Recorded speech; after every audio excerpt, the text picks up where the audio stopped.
What's up, y'all? It's Shuffle, and we're doing a revamped guide for the Vestal, aka Junia, in Darkest Dungeon 2. She got a rework a couple months ago, and console players got the update, I think like a month or two ago, and now, with Kingdoms on the horizon, we're gonna try and finish all these revamped heroes before then. Of course, as always, if you're enjoying the content, make sure that you hit the like, the subscribe, the bell, every single thing they put in front of you, make sure to press that. And check out the links in the box if you want to support the channel and get more involved with the community. And finally, if you have any thoughts, concerns, questions, criticisms, or just hellos in general, then put them in the comments below. In case you haven't seen one of my videos before, the normal format is to talk about the strengths, weaknesses, and how to play the character. Then we go through the skills and paths, and then we show off some teams to use to help get you thinking, get you started. First, the strengths. What is Vestal good at? She can heal. She has a lot of different types of healing. She has preventative stuff like ministrations, where you can remove damage over time, for instance, or give resistances. And she has something for every team that can be helpful. Not just the healing. She's kind of tanky. She's got a lot of life, and she has access to a guard. With Sanctuary outside of Chaplain, it can also heal stress when it's mastered. Then she has a few other things to chip in, either damage or tokens, for instance. Which brings us to our final point, token generation. This girl vomits tokens onto the team constantly thanks to the consecrations. Fortitude is pretty good. That's a defensive one. We'll talk about that later. But also there's something to be said about consecration of light giving crit tokens on mastery. So she can really set up a team for success. Weaknesses. What is Vestal not so good at? First, she has no combo interaction, so she can't make it or consume it, which is a bit odd for someone as a support character. At the same time, though, she already does a lot of stuff, so I can kind of understand why. Second major weakness is she's overall just a slow character.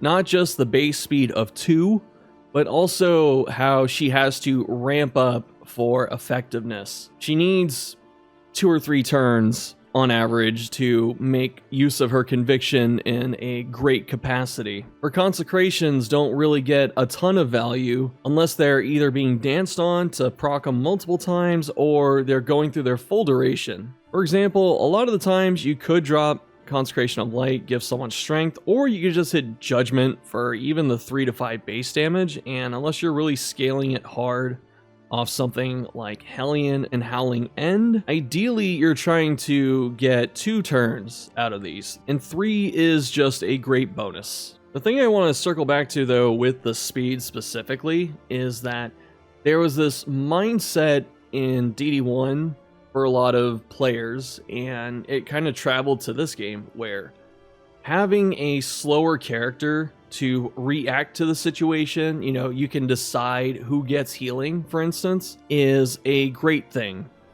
I'm not going to deny that it does have its uses, but on average in Darkest Dungeon, reactive play is not as good by any comparable margin to proactive playing. So having the ability to resist something before you get hit by it is great because it might free up a different turn down the line, which is really impactful. Another is that you don't really want your healer going after all of your heroes and most of the enemies, because whoever is in danger might just get hit a couple more times, or they have a bleed on them and they can die before you get a chance to do anything. As I said, having slow speed at times can have merits, but on average you should try and aim for higher speed just so you can control the field a bit more, especially with someone like Vestal. Final weakness worth talking about is this girl is hungry for mastery. In a way, you can argue that for most characters, but there are quite a few characters that can operate pretty well with limited mastery, like 1-2 points, or they don't even need it to be a priority. For instance, Leper. Leper does a lot of great things without mastery.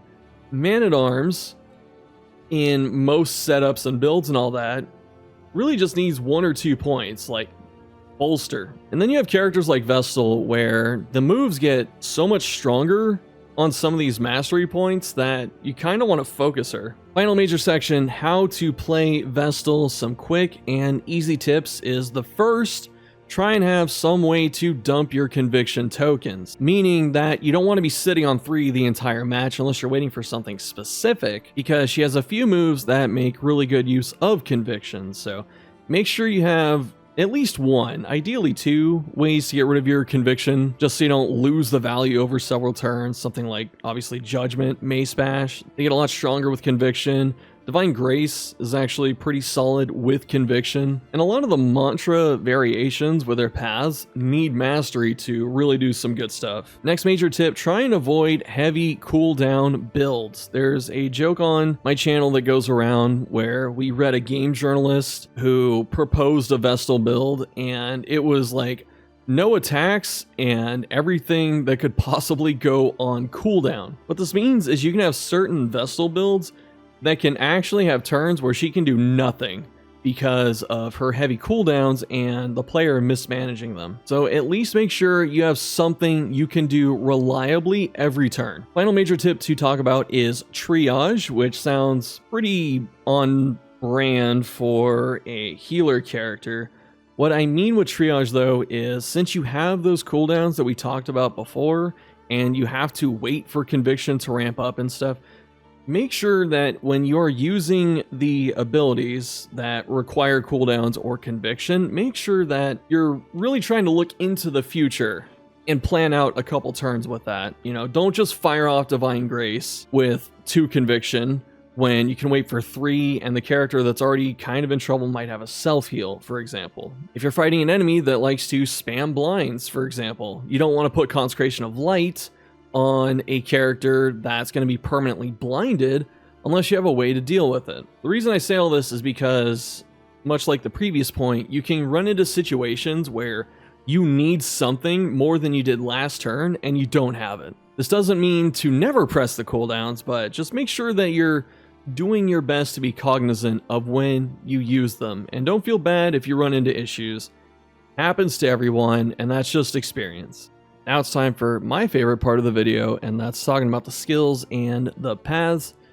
Hand of Light got buffed, I believe, recently, and pretty solid on Wanderer. You know, a little bit of ping damage, but you can hit rank 3 from rank 3, so it's got decent reach, and you get tokens.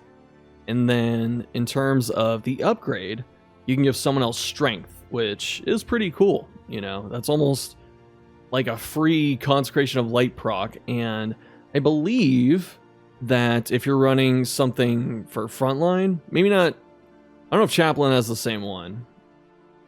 No, she gets a guard, but I'm pretty sure that it says random ally. You can place her in like rank 1 all the way at the front, for instance, and it will always go to the person behind you. Which, very small optimization thing, if that's how it works, but like, you don't necessarily need to do it, it's just cool. Illumination ignores dodge and stealth, removes them, and dazes targets, and then later on can't gain dodge. Dodge is much more annoying to deal with than block, and being able to even stop that from happening is awesome.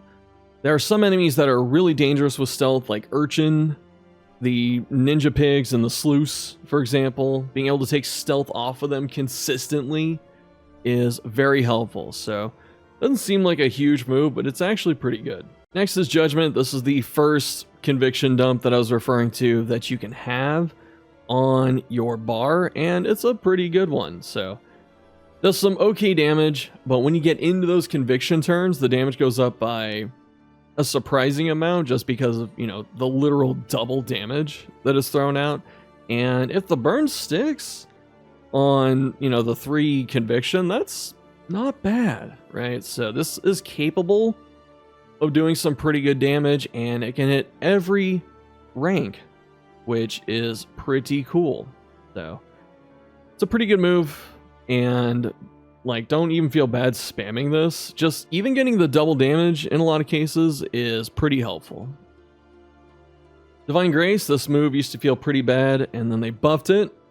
Shouts to Ranger for calling big attention to it, and now it's pretty solid. I dislike a couple things about this move, though, still, and that's really just the cooldown of 2 turns. Like, it's already got a threshold.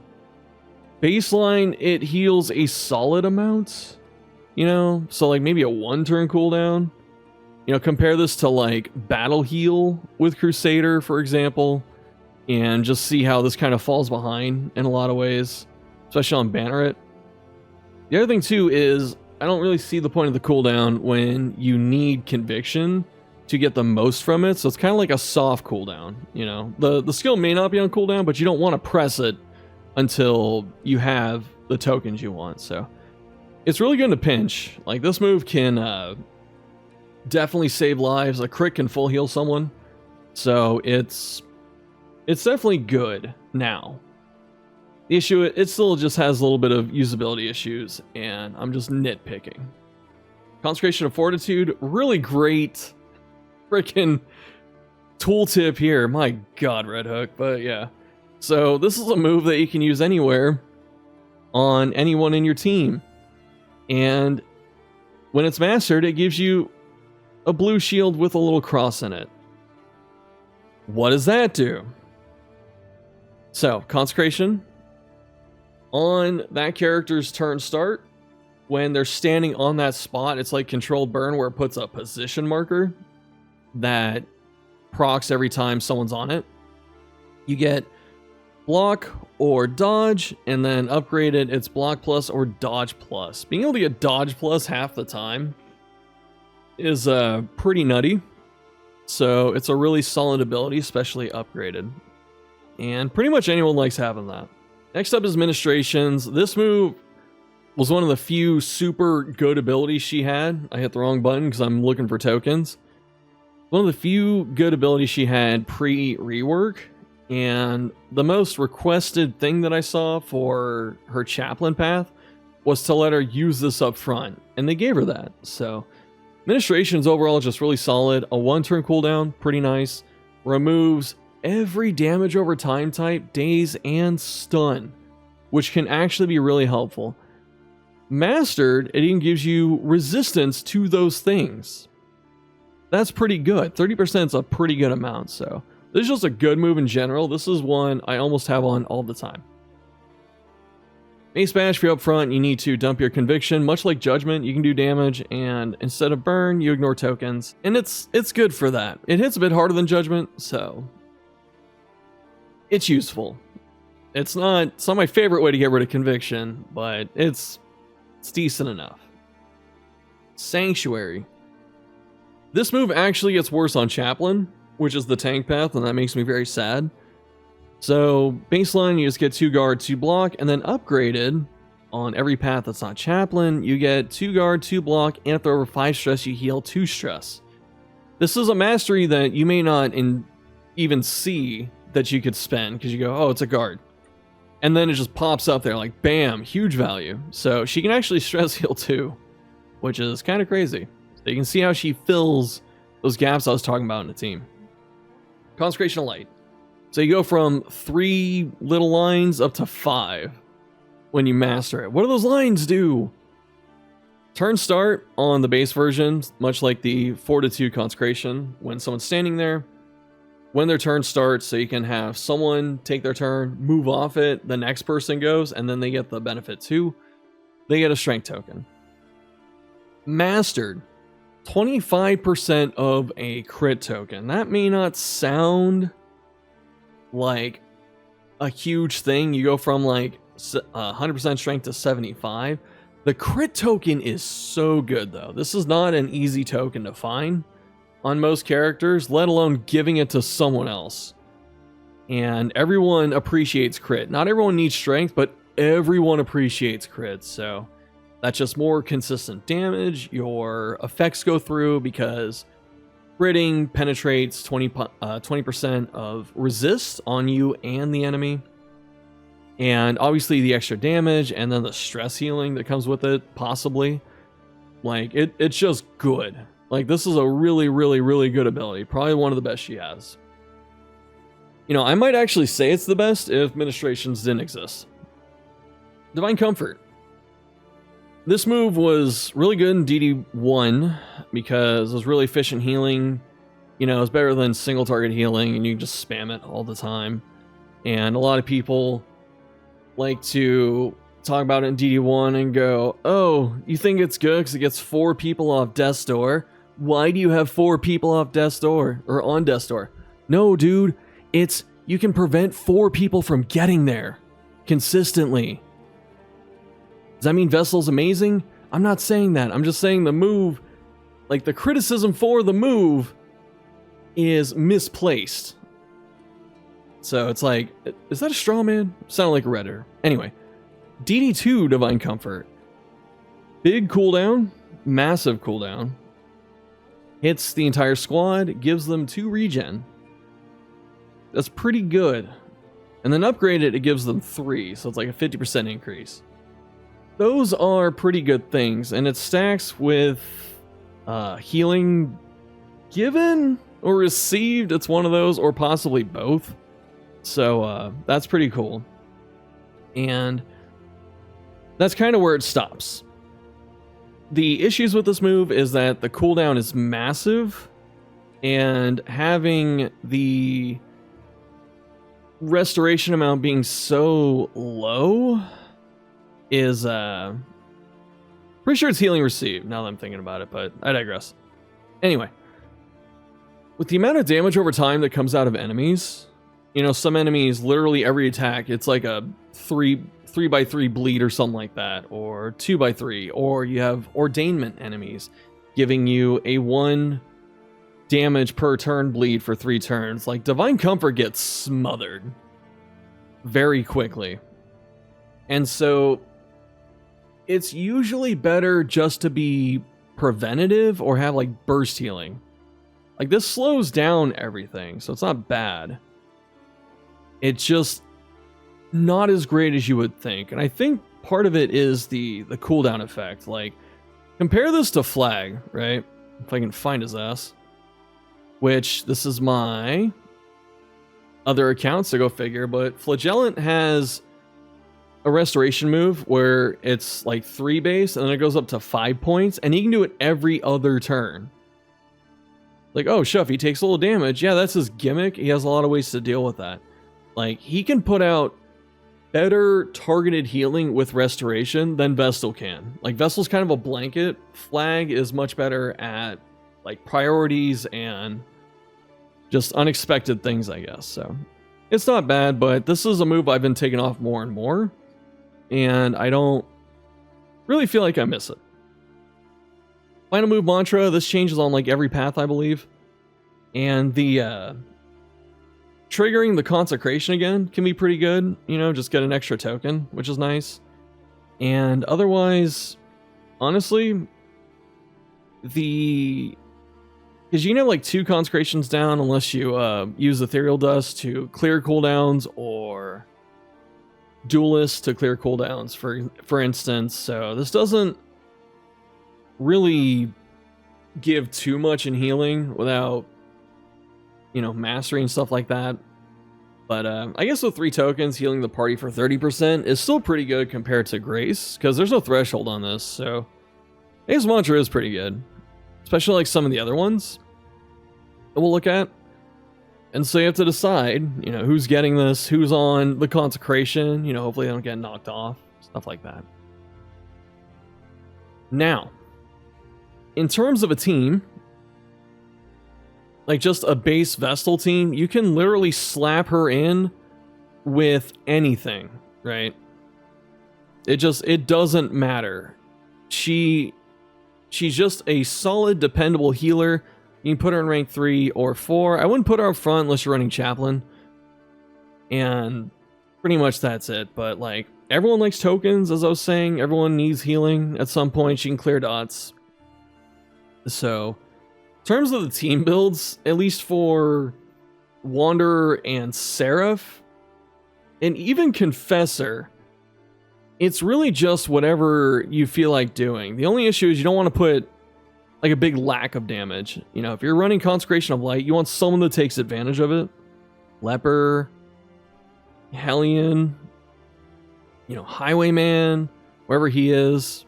Highwayman's pretty good because he can, you know, duelist off of the consecrations and stuff, put other people on. Jester too. So really the only thing with her is you don't want to get too much healing on the team. Like if you're running her with like Maniac, you know, and Wanderer, and then, I don't know, like a Physician, for example. Like, you need someone to do some damage. It helps. So just don't overload what you're doing. One thing I should mention too is with, with Conviction, you get one per turn. On Wanderer, she automatically gets one on her turn. On Confessor, automatically gets one on her turn. The other two paths operate differently. So that's how you get the tokens. In terms of what they do, also depends on the path. And very cool outfit. By the way, I think black and red's just sick. She's so angry for some reason. And thankfully, the path over here tells you what the Conviction does and how to get it. The turn start Conviction increases debuff res. I believe it's 10% per token. Either 5 or 10, but regardless, it's helpful. Like, that little bit of extra debuff penetration can be very good. There are a couple reasons. One, you can have something like Handle Light cleaving the front line, putting weak down, makes it much easier to stick it.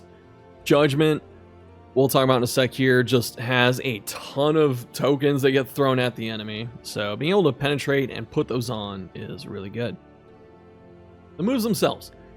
Handle Light gets changed, the damage is laughable, you know, and the self-strength is actually kind of interesting because, you know, Judgment can get a little nutty, or just a lot of damage that it picks up from not having the burn. Or if you set it up, you know, it could actually be big damage. That's pretty much it. So if there are two hard-hitting, kind of dangerous enemies up front, throw it out if you really want to. Even on some of the size 2s that are kind of dangerous, like Docker and Pit Fighter, you know, being able to weaken them is obviously nice. Illumination used to be the sole reason you took this, but actually everything kind of got juiced up on this path to the point where it might be the best one she has. I might even say it, like, this path is really good compared to the others. Not that the others are slouches by any means, but like, this path does a lot of good stuff. Illumination removes positive tokens. When you master it, it's 3, baseline it's 2. Removing positive tokens is not only incredibly helpful, there are some tokens that have no inverse. So for instance, if you have strength and weakness, you know, if you already have a strength token, someone puts a weakness token on you, they cancel. However, being able to remove those tokens gets a lot better because there are some, as I said, that don't have an inverse, like crit, right? There's no technical opposite of crit. Like blind kind of counters it, but you don't put on blind and they lose crit, for instance. So that and riposte are like the two hardest to get rid of. And so having someone that can ping that off reliably every other turn is really helpful. There are some fights where crit and riposte are used against you pretty heavily, and being able to get rid of them consistently, no joke, can just save the run. So it's really powerful. Judgment.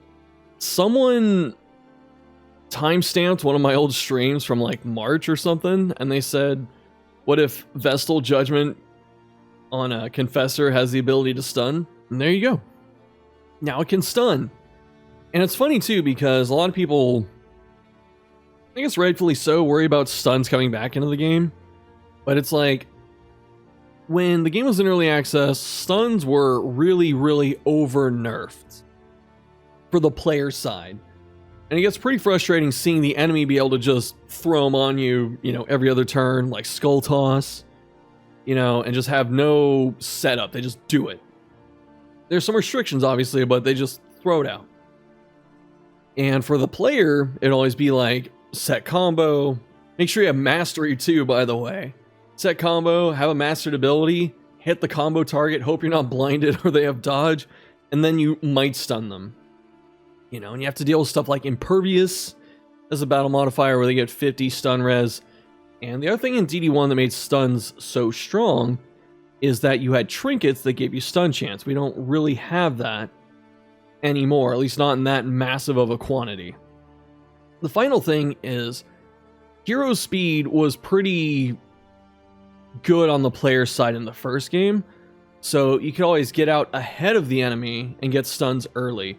So when they over nerfed stuns in this game, what ended up happening was you had to jump through multiple hoops to apply them. Even this, you have to get 3 conviction, but that's still okay. And they have other modifiers like impervious, tokens, you can miss. The resist, obviously. And I think the nail in the coffin was when they just neuter the entire cast speed. This is a thing I've been having an issue with when I talk about this game, is that hero speed is just way too slow compared to enemies, and that's because of ordainment. That's a different video, though. You're here for this one. Tangent over. Judgment, super, super good. 2 weak regardless, with 2 tokens, really nice. 2 vuln, that's a ton of damage. And if you can stun them, they're no longer playing the game. So you get the 2 vuln, they're stunned, they skip their turn, you have 2 chances to just absolutely freaking obliterate them. And what's funny? This doesn't break the game! We introduced the stun, that's a little easier to get by, and it's okay. I really like it. Mantra, this might be my favorite mantra. I love anything that gets rid of negative tokens, because some of them are just an absolute pain in the butt. We have mantra where if they have negative tokens and you have 2 conviction, you can get rid of 2, or mastered, you can get rid of 3. This is really just the token cleanse. The healing is nice, but it's kind of whatever. So having that accessible is very helpful. Obviously, for like a base Confessor loadout, if you're not gonna use Handle Light and you just take that off, I definitely run these 3, and then probably something like Ministrations and either Sanctuary or even Comfort, or maybe Light. And then you have someone else pick up the like the spot healing load, so like Crusader, Flag, PD, self heals, for instance. So it's like you don't need to have Grace or Comfort on to play this character, right? Like this is already a pretty solid thing. Negative tokens come out all the time, and you have ways to deal with it, Especially this. Like instead of cleansing the stun and daze with Ministration, you might not actually need it. Maybe you do run probably, it might be Comfort, right? Something like this. Or like I said, Sanctuary, just because when they get these negative tokens, you can remove it. This kind of helps with damage over time, so it's an interesting little thought process there. We'll talk about Chaplain. As for the team, also, Confessor isn't so much team dependent as she is chapter dependent. Confessor, really good in Obsession and like basically the last 3. So Obsession, Ambition, and Cowardice. She really shines in those 3. The other thing too with Vestal overall, she's just really good in a prolonged fight. When her cooldowns start coming back up, she's pretty powerful. But I digress. Next, Chaplain, my favorite path. Not necessarily the best, but definitely my favorites. And with Chaplain, we get different conviction. So when she gets hit, she gains 1, 60% chance when she's crit to gain another, and then enhances stun and move res per conviction. So you don't necessarily need to dump conviction on this path. You can actually save them and make good use of them. It's 10% stun and move resist per token. You can get her up to 60 on both of these, which is pretty good, Affected skills, Handle Light. As I said, Mantra as well. Handle Light, Administration, Sank, and Mantra. So Handle Light, instead of Strength that it hands out Block. Not bad at all. And it's got rank 3 reach. Rank 3 is kind of the hardest spot to hit in the game, I feel like. So, being able to ping it consistently can be pretty good. Administrations, same as before, just get to use it up front. Still as amazing as it was. Sanctuary actually gets a hard freaking nerf, dude. Like, the extra guard token is nice. 1 block plus, and you still have 1 block, and in exchange you give up the stress healing. That's tough. The saving grace, no pun intended, for Sanctuary on this path is that she gets conviction when being hit. Probably the balancing decision behind it. I'm not saying I agree with it, but being able to funnel attacks into her constantly to buff like Mantra and Grace, Mace Bash, stuff like that, keep your stacks up for resist, all that's pretty nice to have. And then finally you have Mantra, which she can just spam it on herself. This is the reworked version, so, you know, every couple turns, she can just heal herself for a little bit. You know, if she has 2 conviction, she can heal herself for 10%, and then 3, she can heal 2 stress as well. So, like, you're just dropping conviction on Mantra every other turn and, like, spamming Hand of Light. You know, there's some good stuff that can happen. Like, she's pretty tanky in that situation. The issue I have with the move is when it's mastered, that heroes who are guarded only get half the effects. And yes, you can put guard on 2 people at once, and it heals her. So you can actually heal 3 people with this every time it's up. You're healing 3 people consistently with your 3 conviction tokens, then it's alright. The issue is having to generate that quickly enough. The other thing too is when you're putting down guard, she wants to get hit to get tokens. So if you're putting down guard and that person's getting hit, and then you're spending the conviction, and then they're out of guard, you know, it gets really clunky, and I'm not a fan of it. I honestly don't master this. Like, it's fine without it. If you use it as just a pseudo self-heal, like just Solemnity every turn, or every other turn, or every couple turns, whatever, it's pretty good. Don't get baited by the heroes getting half the effect. To give an example team with Chaplain, here's a rough build. The only thing I was having trouble deciding is trying to slip in Comfort, because you can't use Grace, obviously, and group healing with Mantra is kind of a meme. So if you're not going to run like a second guard like Man-at-Arms, and I think like Templar Crusader, then it's kind of not worth in some cases. But yeah. Other than that, you know, Hand of Light to spam it. You can also run Mace Bash. Like, you can go full offense, right? And just take off Mantra. But if you want to go like kind of a tanky thing, it's more like this, where you get consistent, you know, block. You can still support people. Give Consec of Light to someone that matters that's trying to kill enemies. And Mantra to keep yourself alive. So, pretty cool. And in terms of like defensive stuff, it's kind of nice that she doesn't have taunt, just because the game is so taunt heavy, and taunt's like brain dead ass good. So I like the idea of guard, because you actually have to like plan around, know what the enemies can do, pick the ranks, for example. And the other thing, since it triggers with guard, you can put on other characters like Man-at-Arms, for example, if you want to get the most out of the Mantra. But other than that, again, this is just an example team. So someone like Vestal just tanks, gets hit in the face. People that she can guard that, you know, do pretty well, especially like these two. You can kind of be greedy and run the low HP stuff like Alchemist, Warlock, and whatnot. And so, I mean, I can't future-proof the video against an Alchemist nerf, so I don't know what it looks like. But if you run it, or at least base Wander, or something like that, you know, just having access to some damage and reach, healing, pretty good. And then, like, you have a very flexible fist slot, so you can just give it whatever. Warlock, this can be any occultist build, honestly.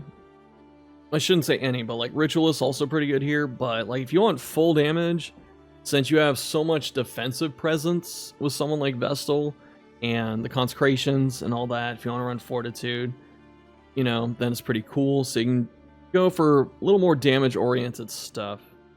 As I said, you can be flexible with this. You don't have to run light. You can run Fortitude. Not bad at all. And if you really want to, you know, skip out on guard, and you're not worried about getting the Mantra value on other people, you could, you know, swap it around like this, or use Mace Bash, for example. So you definitely have options. And it's really nice because Chaplain takes away a few abilities, you know. You don't need Judgment anymore. You don't need to consider Grace. Like, that's 2 less things to worry about. And then the rest kind of depends on the team and what you're looking for. And finally, we have someone that's a buff target with Consecration of Light, so Ravager does a ton of damage. May not always stay that way, but for right now, you know, just juice her up with Consecration of Light. I ran it, you know, I would probably master this first and just give it to Hellion. The tricky part too with building Chaplain is you don't want to run something like this. You will be tempted to. But this is, you know, talking about, or this showing what I was talking about before, where you don't want super cooldown heavy builds, because, like, you know, if things are on cooldown, like these three, and Vestal doesn't need to heal, and there's no one with a damage over time or a stun, she just does nothing. So it's either pass your turn or, you know, move forward, move back, and that can't feel too good sometimes. So be careful. That's why I recommend, no matter what you do with the rest of your skills, trying to slide in or slot in Hand of Light or Mace Bash, just to have something. Then I think Illumination's a little too niche for her on this pass. She has a bunch of stuff she needs to be doing, so I don't think you have time for this button. I'm not saying you can't run it. Yeah. And finally, oh, actually, one more thing. You can run a mobile team too, like. I don't have Crusader, but you can throw Crusader back here. For instance, have people dance on the defensive Consecration, put the Consecration of Light on your front character, but that's better on something like Seraph. I like the Seraph outfit a lot. I like the green gold. I think it's a very good combination. Yeah, so let's take a look at Seraph. So with Seraph, the whole thing is about consecrations, and with all of the Vestal changes that came in, Seraph technically didn't get touched. Like, nothing on the path changed. The only thing that changed was the stuff on the sides, you know, like Hand of Lights and Grace, for example. Those are kind of like small buffs to her, but that's also for Wanderer as well. So you gain Conviction when Consecration activates. It lasts 5 rounds, and those are the only 3 things that change. This lasts 5 turns, no other change. Mantra heals for a boatload, doesn't need Conviction, which is nice, and then it removes all the Consecration. The issue with Seraph comes back to what I said at the start of the video, and that's speed. You need your Consecrations to go off for her to start, you know, ramping up and doing stuff. The issue is that since she is so slow, especially if you're not running a dance team, you know, pretty much everyone else on your team goes, specifically like your damage dealers, unless you're running Tempest Leper, and then you put down Light, no one gets it till turn 2. You need to defend someone, no one's probably getting it until turn 2, and Vestal doesn't get her Conviction until later. You know, instead of having it easily accessible, guaranteed per turn. So it's like you have to get both of these down, which kind of limit your options. And then when you hit Mantra, you know, because you can only heal 1 or 2 people for 30 or 50%, which is still pretty good. But these are 5-turn cooldowns, so you can only use this every 5 turns. I guess the one nice thing for Seraph is that you don't have to spend Conviction in Mantra, so like you can really grab anything you want. And she has to be in the back line. Kind of wish they changed this so she can be more flexible, considering how strict her skill selection is. But yeah, you still get the good Sanctuary. You can use Grace, you can use Judgment, stuff like that. So can't use Mace Bash because you can't be up front. Sad. And in terms of playing Seraph, the best way to maximize the consecrations, as I said, they go off at the start of the character's turn, right? So you can use some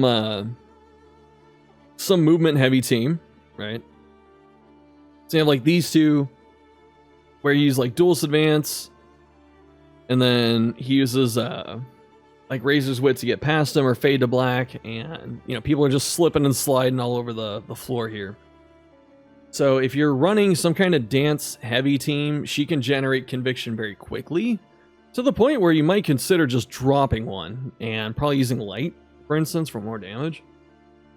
But yeah, so really need to consider a dance team for Seraph, because that way she's getting like 2 conviction a turn. That's like really quick rapid fire judgments for a lot of damage. Or, you know, access to big heals constantly, especially with mantra. So not the most difficult character to pilot, just more tedious, very cumbersome to use Seraph. Now I'll talk about the Vestal trinkets, and Icon kind of got nerfed, but overall they're fun. They're fun trinkets. You know, some characters have just really goofy, awkward class trinkets sometimes, or just straight up unusable ones. But Vestal has a good, healthy mix of stuff she can do with it, and I like that a lot. So Icon of Light increases regen by 1 or 2 if your flame is max. The max flame is bait. It's not even like max flame, it's 100 flame. So if you are running like Despairing Flare that caps your torch down to 50, sucks. And the reason it's hard to be at 100 flame the whole time is because just traveling down like one section of road, you will lose at least 1 hit of torch. So it's like, are you carrying a ton of glimmers on you the whole time to get full advantage of this? If anything, I would say just keep the glimmers and hit them in boss fights just to get that little bit of extra stuff. But there are some bosses, like the mountain bosses, can lower torch when they do stuff. So, you know, it's not the easiest to keep up. And otherwise, it's a solid trinket, you know.